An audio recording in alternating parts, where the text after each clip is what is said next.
Genshin Impact's big Lantern Rite 2025 event is right around the corner, and as every year, that means we get to choose a League Rev 4-star character completely for free. So, in this video, we're going to talk about all available 4-stars to help you decide which one to get for your personal account. Oh, and by the way, Happy New Year! Feels good to be back. Alright, now before we jump in, I want to make a quick disclaimer and say a couple things up front. First and foremost, if out of all these characters, there is one that you simply want to get because you like their design or you like their personality, that is completely fine. It's your account, you do you, and you pick the characters that give you the best time playing. My advice here that I can give, of course, only relates to how good those characters are from a sort of quote-unquote meta standpoint. In addition, we're not only going to talk about the characters themselves, but also a little bit about their constellations, but I gotta say I don't want to go over every single constellation for every single character, so I'm only going to mention constellations whenever I think it's actually worth considering those for the specific character. And with all that being said, let's jump right into it. And jumping right into it, we do with Lan Yan, the new kid on the block and probably out of all the characters, the one that you're interested in hearing about most. So, what can she do? Lan Yan is quite unique in the fact that she is an Anemo character with a catalyst and also at the same time a shielder. Her elemental skill creates an Anemo shield around you, but the special thing here is that if this Anemo shield swirls one of the 4 base elements, those being Cryo, Hydro, Electro, and Pyro, then your Anemo shield will turn into one of the shields of those specific elements, giving you 250% additional elemental absorption against that specific element. And as many people have already pointed out, if you consider all of that, then theoretically, Lan Yan's shield can have more damage absorption than even Zhongli's shield, albeit that there are quite a lot of ifs in that sentence.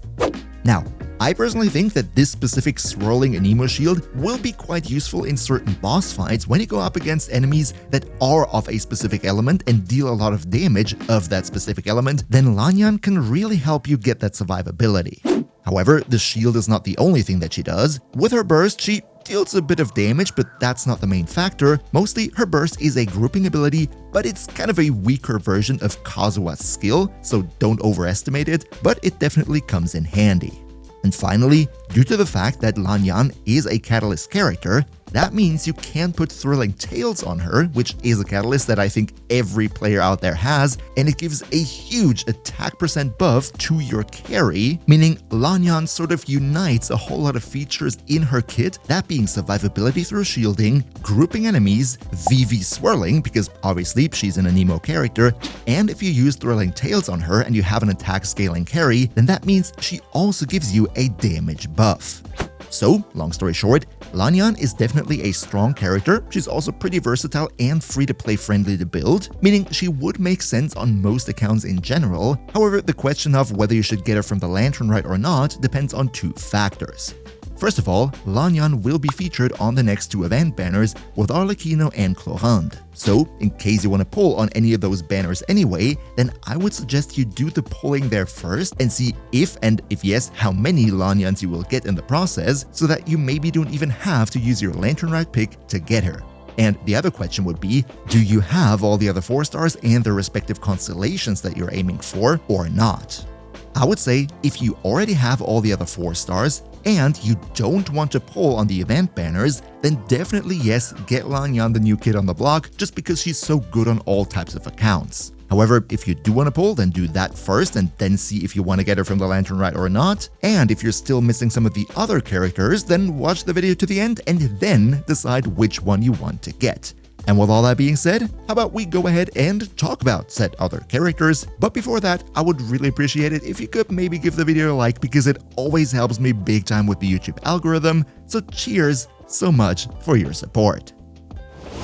Let's now though talk about Xingqiu. Xingqiu is one of the oldest characters in the game, and I'm sure many of us already have him on C6 or at least have a couple copies on our accounts. Xingqiu is a Hydro sub DPS unit who is mainly used for his elemental burst, which creates rain swords that will home in onto the enemy that you are currently attacking. Because of the fact that he's an off-field sub-DPS and that he is Hydro, that already means that he fits in a lot of different teams, and even though he's old and maybe gets a bit outshined nowadays, he's still a very strong unit and should not be missing on any account out there. So, in case you're either a free-to-play player or still new to the game, you might be considering maybe getting Xingqiu. However, I should mention that Xingqiu appears 2 months per year in the Star Glitter shop, and that means you can get him and his constellations through this means anyway, so you're not necessarily forced to have to get him from the Lantern Rite. In terms of his constellations, you do want to C6 him eventually, because only with C6 you will get the maximum damage potential out of him. However, a first decent stopping point would also be Constellation 2, which makes it that you decrease the Hydro resistance of enemies a little bit. It's not super amazing, but it's definitely nice to have. Overall, I don't think pulling for Xingqiu constellations is a must on the Lantern Rite, but if you, let's say, are short on Star Glitter and can't buy him from the shop at the moment and you're already at, let's say, C5 or something, right, then it is definitely worth thinking about maybe getting that last missing constellation so you can 100% your Xingqiu. Next, let's talk about another very unique character, that being Gaming. Gaming is unique in the sense that he is the only character in the game, other than Xiao, who can perform plunging attacks just by themselves. Gaming is a pyro on-fielder, and as I just said, his whole kit revolves around plunge attacking. However, when it comes to his power level, it is really so-so. It's day and night basically. If you have him at C6 with the right team to support him, then he is one of the best pyro on-fielders in the game, although he is just a 4-star. However, if you don't have him on C6, or you're missing the crucial characters to make him shine, about which we're going to talk in a second here, then he is really not all that great, and I wouldn't necessarily recommend going for him. As for which characters you need to make him shine, 100% absolutely Xian Yun, because she buffs plunge attacking in general. If you don't have her, I wouldn't even consider going for Gaming. And also with the release of Citlali, she massively helps him melt his plunges, which gives him a huge damage boost. So while she's not as necessary as Xian Yun, it definitely makes sense to have her if you want to get the most out of your Gaming.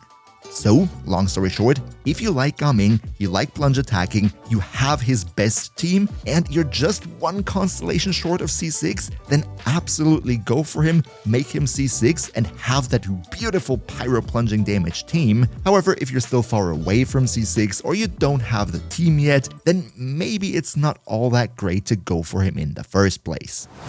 Next up on the list, we have Pirate Lady Beidou, who is also a pretty old but still interesting character. Beidou is mostly used as an Electro sub DPS, dealing most of her damage off the field with her elemental burst. Her burst creates kind of a shield around your character, but not a standard shield. It just gives you interruption resistance and reduces the damage taken a bit. But the main feature here is that whenever your active characters hits normal or charged attacks, then this Beidou shield will unleash an electro charge that can also arc between nearby enemies, creating somewhat of an AoE electro field. Now, in the recent times, we haven't seen Beidou all that much because she kind of gets outshined by new characters, but that does not mean that she is not powerful. Especially if you're a free-to-play player and you're still searching for electro off-field options that are able to deal off-field damage and also maybe Hyper Bloom or whatever, Beidou is a flexible solution who fits in all of those teams, especially also very nice with Neuvillette because her lightning also triggers on charge attacks, so you don't have a problem there.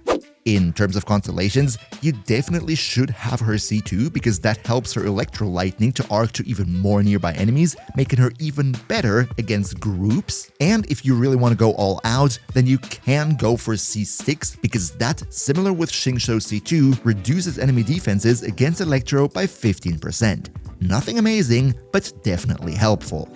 As to if you should get her from the Lantern Rite or not, I would say she's not necessarily a must-have character from the Lantern Rite because of the fact that, similar to Xingqiu, she's also available from the Star Glitter shop twice a year, so you can get her and her constellations that way over time, making it essentially not necessary to pull her from the Lantern Rite.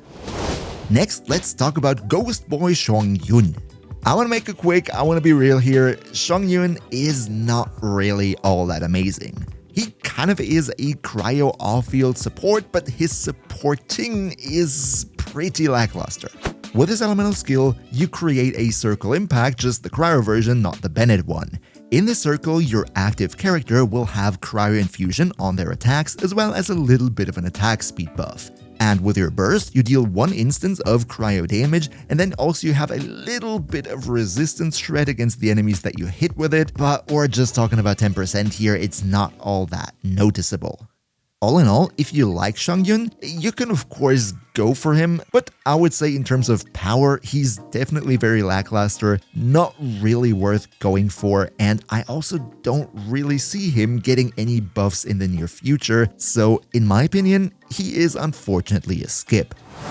Ningguang! Yeah, unfortunately same. She's really not all that good. She's a Catalyst character and a Geo on-fielder. It's kind of an interesting combination, but she is not all that powerful. With her skill, she can create a Jade shield in front of you that blocks incoming attacks. Kind of nice for specific ranged enemies, but then again, you could also just use a normal shielder and have like 360-degree coverage, so that's not all that amazing. And her burst creates geoparticles that you can shoot at enemies, which are mainly meant as a means of dealing damage. And let's be real here, if you want to have a ranged geo on-fielder, then we can just look at Navia over here, who is incredibly superior in every single way. Maybe if you need some more Geo characters for your Imaginarium theater, you could theoretically think about going for her if you don't have her already, but I personally think she isn't all that good and she doesn't provide a lot of value to your account, so I would also say Ningguang is a skip too.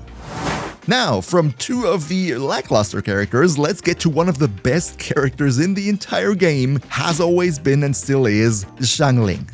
Now, Xiangling is famous and infamous in the community at the same time, and I don't think I need to tell all too much about her kit, just that until the release of Mawika, she was undeniably the best Pyro off-field damage dealer. And if you need the Pyro Archon herself just to dethrone a 4-year-old 4-star character, yeah, that would kind of give you an idea of the power levels that this little lady here has. To make it real short, Xiangling can be described in one single word. Pyronado does a whole lot of freaking damage. I know a lot of especially older players are kind of fed up with her because she kind of is the #1 character to go for in every Pyro off-field role, and I can kind of understand it, but this doesn't mean that she is bad. Now, to be very clear here, yes, I think every account out there should have Xiangling. However, most of you will also probably have her on relatively high constellations, and the fact that you just get her for free for finishing the 5th floor of the Spiral Abyss, which you can do relatively early on, that means everybody is basically guaranteed to have one of her copies, and she can also be acquired from the Star Glitter shop. You can get a lot of Xianglings relatively easily. In terms of constellations, her most important one will be C4, that is the biggest damage bonus. C5 and 6 are not necessarily that important, meaning if you already have her at C4, then I wouldn't pull her from the Lantern Rite. If you have her at C3, and you're maybe short on Star Glitter, so you couldn't get her from the Star Glitter shop anytime soon, then yes, it wouldn't be all that dumb to go for her C4 and unlock her maximum potential. Kinda comes down to how much Star Glitter you have and which constellation level you currently have your Xiangling at. Next, let's talk about Yao Yao, which I think is very much underrated. Yao Yao is a Dendro healer who does kind of the same thing with her skill and her burst. You summon your bunny, which does give you heal and a decent chunk of AoE Dendro application, and that's kind of it. Yao Yao is great in pretty much every Dendro team that you can imagine, whether that be Nilo Bloom or any Quicken team or Hyper Bloom, you can always use her, she's never a bad option, and I think every account out there should have at least one Yao Yao. The cool thing about her is that her constellations don't really do all that much for her, so just having one copy will be enough. But if you now think, great, I'm gonna get Yao Yao from the Lantern Rite then, there is one caveat to this. In this upcoming banner, we're also going to have the Chronicle Wish, and this is going to be Liyue themed, meaning it will include Baizhu. Baizhu, just like Yao Yao, is a Dendro healer. He fills exactly the same role, just that he, being a 5-star, is of course better. Now, do I say that you should absolutely have a Baizhu on your account? Totally no. Yao Yao is enough, and Baizhu is one of the 5-stars that is easiest to skip if you don't want to specifically invest into him. However, if you really love Dendro and you're dead set on having a good Dendro healer for your account, then my recommendation would be screw Yao Yao, just get Baizhu from the Chronicle Wish and we'll have the objectively better option. Next, we have Yanfei. Yanfei is a Catalyst Pyro on-field character, and unlike Gaming, she is kind of relatively far away from the top of the iceberg when it comes to power, even if you pair her with a relatively good team. Now, don't get me wrong, she is definitely viable if you really like her playstyle or her character, you can totally go for her, but I think we can all agree that when we're talking about pyro on-fielders in general, then Yanfei is a name that doesn't really get mentioned. So, I'm gonna make it short, she is a hyper carry, meaning she only provides value to the team if she is on the field and she does nothing if she's not, and there are just so many better pyro on-fielders in the game, so I'm just gonna say she is a skip for me. If you like her, of course, you can always go for her and make her viable with a good team though. Up next, we have Yunjin, who kind of fell out of favor over the last couple of months, I think. There was a time where everybody was hailing her to be one of the best supports in the game. Nowadays, we're not talking about her all that much anymore, but I still think she is a decent character. Yunjin is a Geo support and kinda sort of sub-DPS character. With her skill, you create a Geo shield, which is always nice to have, I guess. But the main thing here is her elemental burst, which makes her work very well with every normal attack damage dealer in the game, because what it does is, every time you hit with a normal attack, you will get damage based on how much defense Yunjin has.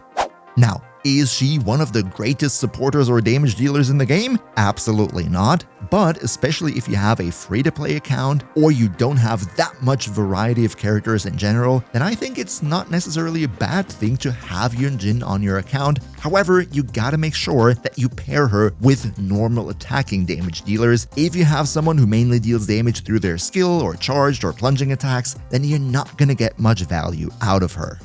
As for her constellations, the early stopping point would be C2 with her, because that increases your actual on-field character's damage by a little bit. But if you want to get the most potential out of her, then C6 is also not bad, because it increases your attack speed, and there are not many skills in the game that do the same thing, so that's kind of a unique thing to have.